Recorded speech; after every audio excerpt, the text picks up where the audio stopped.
అవుతున్న వాళ్ళు ఉన్నారు, ఒప్పుకుంటా నేను. కానీ బాధ్యతాయుతంగా చర్చిస్తున్న జనం సంఖ్య కూడా పెరుగుతోంది. అంటే ఇలాంటి టైంలో మరకలంటించే వాళ్ళు కూడా ఇంకా మరకలంటించేవాడు ఇంకా ఎక్కువ ఉంటారండి, పెరిగిపోయారు వాళ్ళు. ఇవాళ రోజున ఓ రకంగా చెప్పాలంటే నాకు చాలా బాధ అనిపించేది ఏంటంటే, జర్నలిస్టుల్ని వెధవల్ని చేసే ప్రయత్నం చేస్తున్నారు. వాడు ఏంటండి చేసేది? ఓ జర్నలిస్ట్ కోట్లు సంపాదించినోడు ఎవడన్నా ఉన్నాడా? వెంటనే రాధాకృష్ణ రామోజీరావులు చెప్పద్దు, వాళ్ళు వేరు. నిజమైన జర్నలిస్ట్ వాడి నెలవారీ పోషణకే ఎంత తిప్పలు పడతామో ఈ 30 ఏళ్లలో నాకు తెలుసు.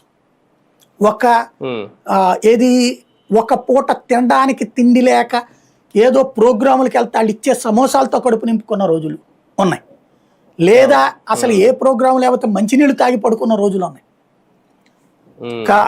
ఆసుపత్రిలో ఆ డెలివరీకి డబ్బులు లేక ఇక చెప్పాలంటే ఇక దారుణం, అది అంత నరకం అనిపించిన రోజులు ఉన్నాయి.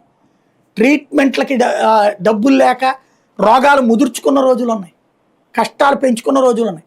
ఓ బండి కొనుక్కోవడానికి ఎంత తిప్పలు పడ్డామో తెలుసు. ఒకటి ఎంత నరకం అనిపించాం. Still now there is no safety. ఇవాళకి సెక్యూరిటీ లేదు లైఫ్కి.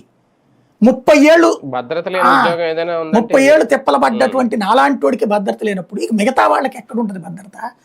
అలాంటి దశలో ఉన్న జర్నలిస్టులు ఇవాళ రోజున గౌరవం పొందట్లా.